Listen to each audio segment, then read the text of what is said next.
सवाल ये है कि इस वक्त पाकिस्तान में आवाज़ें उठ रही हैं कि जो बंदा गुस्ताखी करेगा या तौहीन रिसालत का मुर्तकिब होगा, उसको तो ठीक है कानून है 295 सी, लेकिन जिस बंदे ने, कुछ लोग ये एतराज़ करते हैं कि अमूमन जो ख़त्म करने वाले लोग हैं कहते हैं इस कानून में ख़त्म कर दिया जाए, वो ये कहते हैं कि चूँकि इसका गलत इस्तेमाल होता है तो लिहाजा कुछ लोगों ने यह कहा कि इसको ख़त्म कर दिया जाए ताकि इसका गलत इस्तेमाल रुक जाए।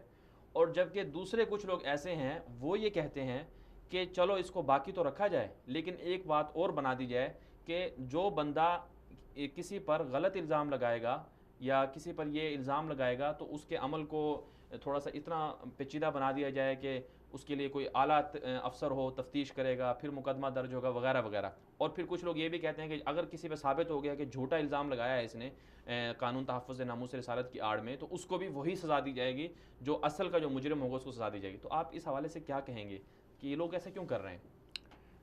ये जो तजवीज़ है इतनी बड़ी साजिश है, काश हमारे लोग इसको समझ जाएं। जो लोग नामूस रिसालत के तहफ़्फ़ुज़ के लिए आगे बढ़ते हैं और पर्चे दर्ज करवाते हैं, वो ऐन कानून को प्रमोट कर रहे हैं, कानून के तकाज़ों को पूरा कर रहे हैं। बिल्कुल। मगरिब को ये भी मंजूर नहीं कि कोई इतनी जुर्रत करे कि आके ये पर्चा दर्ज कराए। लिहाजा अब उनकी काविश ये है कि इन लोगों को इतना इतना परेशान करो और उनको इतना डिस्करेज करो कि वो ये कदम ना उठाएं।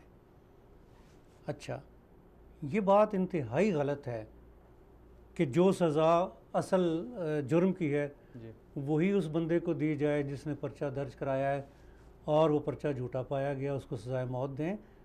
ये मैं समझता हूँ इंतहाई जाहिलाना तजवीज़ है और ज़ालिमाना भी है।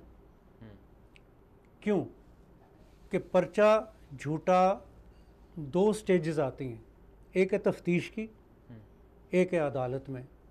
तफ्तीश के दौरान बतौर जज या बतौर वकील 25 साल मैंने वकालत की है और बेशुमार क्रिमिनल केसेस किए, उनमें ये बात सामने आती है कि पुलिस बाज़ औक़ात 100% सच्चे पर्चे को भी झूठा करार दे देती है। वो किसी से मिल जाते हैं, पैसे ले लेते हैं, विन हो जाते हैं, या उन पे गवर्नमेंट का दबाव आता है, उस प्रेशर के तहत हिदायत आती है कि इस पर्चे को खारिज करना है, वो रिपोर्ट लिख देते हैं कि पर्चा झूठा है। क्या हम इन अजीम लोगों को जो तहफ़्फ़ुज़ नामूस रिसालत के लिए आगे बढ़ते हैं, उनकी जान इन ASIs के तफ्तीशी अफसरों के हाथ में दे देंगे? ये हरगिज़ मुमकिन नहीं है। जहाँ तक 295C के केसेस का ताल्लुक़ है, इनमें तो एक और फैक्टर है कि 100% सच्चा केस है। बिल्कुल। मगर बाहर से मुख्तलिफ सिमतों से पैसा आता है जी। 5 लाख, 10 लाख, 20 लाख रकम देकर गवाहों को ख़रीद दिया जाता है। वो गवाह जो गुर्बत के मारे होते हैं उनको आसानी से ये पैसा दे के ख़रीद लेते हैं। हत्ता कि बाज़ केसों में मुद्दई, जिनमें बाज़ मौलवी किस्म के लोग भी थे, वो पीछे हट गए। उनका जी मुझे कुछ गलतफहमी हुई थी, पर्चा मैंने दर्ज करा दिया, तायद करने को तैयार नहीं होते, पैसे ले लेते हैं। इन हालात में ये तजवीज़ बिल्कुल गलत है कि महज ASI ने लिख दिया, तफ्तीशी ने लिख दिया कि पर्चा झूठा है तो अब उसको सज़ाए मौत दो। यानी अमलन इस कानून को अपाहज और लागर करने के लिए जो है ना ये कोशिशें हो रही हैं कि अब ऐसा इसके खिलाफ एक बना दिया जाए ताकि लोग डरें और बनाए ही ना। हाँ असल जुर्म भी हो, जुर्म को कह रहे हैं भाई हम नहीं कर सकते जी। और जो असल सच्चे लोग हैं, इस कानून पर अमल करते हुए आगे आके पर्चे दर्ज कराते हैं, उनको उल्टा तख्तादार पर ले जाया जाए। ये है साजिश। दूसरा मरहला केस के गलत होने का अदालत में जाकर जी। वहाँ पर भी बाज़ औक़ात गवाह जो हैं वो झूठे होते हैं और वो गलत बयानी से काम लेते हैं। बाज़ औक़ात अदालत खुद ठोकर खाती है और गलत फ़ैसला देकर कह देती है। ये इम्कानात इसलिए बहुत हैं कि क्रिमिनल केसेस में 70% लोग बरी होते हैं।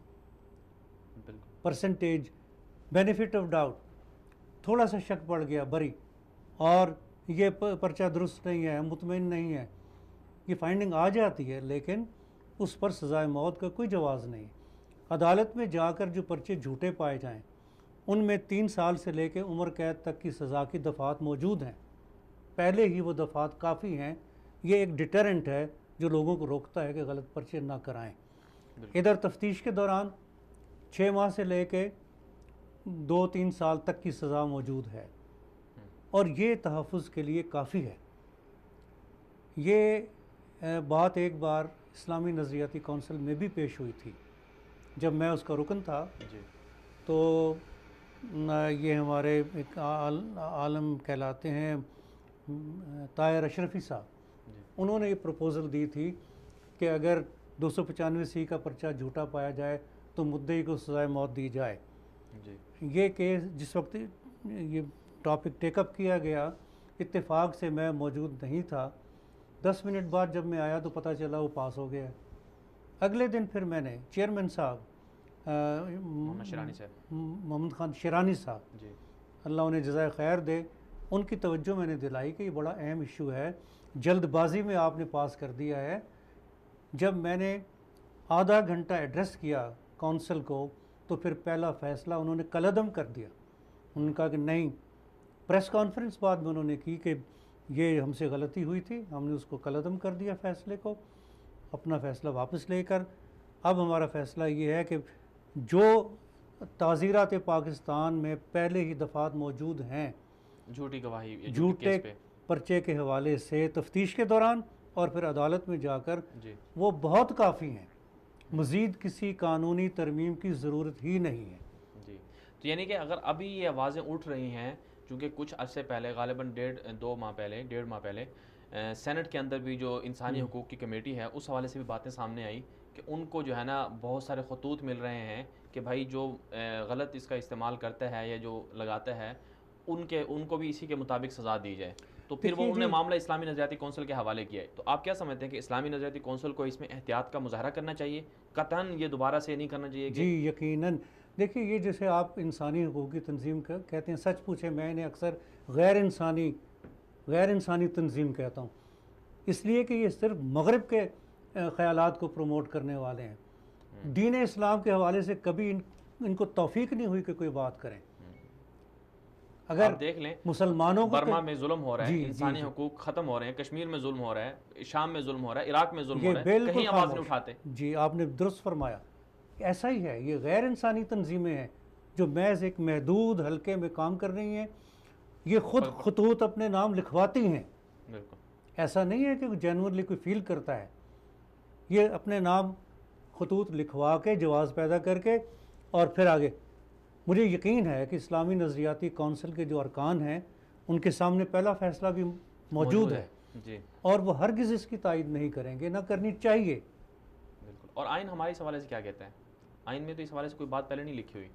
जी, आइन में इस हवाले से इसलिए नहीं है कि वो तो जो फंडामेंटल राइट्स हैं, बाकी और अहम फीचर्स हैं, गवर्नमेंट्स का आपस में ताल्लुक़, सूबाई हुकूमत कैसे बनेगी, मरकज़ कैसे होगा, वो बातें हैं। झूठे पर्चे के हवाले से तो ज़ाहिर पीनल कोड के अंदर ही दफ़ात। और सबसे इसमें जो अहम बात है वो जज साहब ये भी है कि जब से ये कानून बना, जब इन्होंने बनाया तो जाहिर सी बात है उस वक्त भी तो जो लोग बनाने वाले थे उनके सामने भी तो ये बात थी ना कि मुमकिन है कि लोग गलत इस्तेमाल कर लें। आखिर उन्होंने फिर क्यों नहीं उस वक्त बनाया? और फिर दूसरी बात अगर देखें, आप रिकॉर्ड उठा के देख लें कि क्या कभी जब से कानून बना किसी ने गलत किसी पर इल्ज़ाम लगाकर किसी को ऐसे सज़ा दिलवाई? तौहीन रिसालत के जुर्म में किसी को फांसी हुई पाकिस्तान में? कभी नहीं हुई। जी, फांसी की सज़ा सुनाई गई है लेकिन उस पर अमल दरामद नहीं हुई है, ताहाल नहीं हुआ। लेकिन जो दूसरा जिसका जुर्म भी नहीं बनता था, जिन्होंने तहफ़्फ़ुज़ नामूस रिसालत की खातिर आगे बढ़ा, उसको फांसी दे दी, लेकिन जो असल मुजरम था उसको अभी तक रखा हुआ है। और उसके बारे में ख़बरें सामने आ रही हैं कि रूम के अंदर पूरी कॉन्फ्रेंस होती है, इज्तिमा होता है, ईसाई जमा होते हैं, वहाँ पर आसिया मसीह के खामंद को और उसकी बेटी को बुलाया जाता है, वहाँ पर जाकर वो लोग उनकी खातिर आवाज़ उठाते हैं, इकट्ठे होते हैं। और हम मुसलमान इतने बेहिस हो गए हैं कि हमारे नामूस रिसालत की तहफ़्फ़ुज़ के लिए आगे निकलने वाले मुमताज़ कादरी रहमहुल्लाह को शहीद कर दिया गया, लेकिन हम खामोश बैठे रहे। ये आपने बड़ी अच्छी बात फरमाई है। कुफ्र मिल्लत वाहिदा है, बिल्कुल, और वो उसका मुज़ाहरा कर रही है। जी, चाहे सरकार पर उनकी तौहीन करने के हवाले से हो या दीन इस्लाम का मजाक उड़ाने के हवाले से हो, वो मुत्तहिद होकर काम कर रहे हैं। अच्छा और मिल्लत इस्लामिया जवाबन मिलकर तो कुछ नहीं कर रहे, जी लेकिन पाकिस्तान के अंदर बहरहाल ये एक खुशाइंद बात है कि ये कानून मौजूद है, हुकूमतों पे दबाव आता है और वो छोटी मोटी हल्की सी कोशिश करते हैं, जैसे कोई चेक कर रहे हो कि पब्लिक के अंदर कितनी जान है। जब वो देखते हैं कि कौम तो जिंदा बेदार है, इस हवाले से हर एक का ईमान एकदम जागता है। बिल्कुल।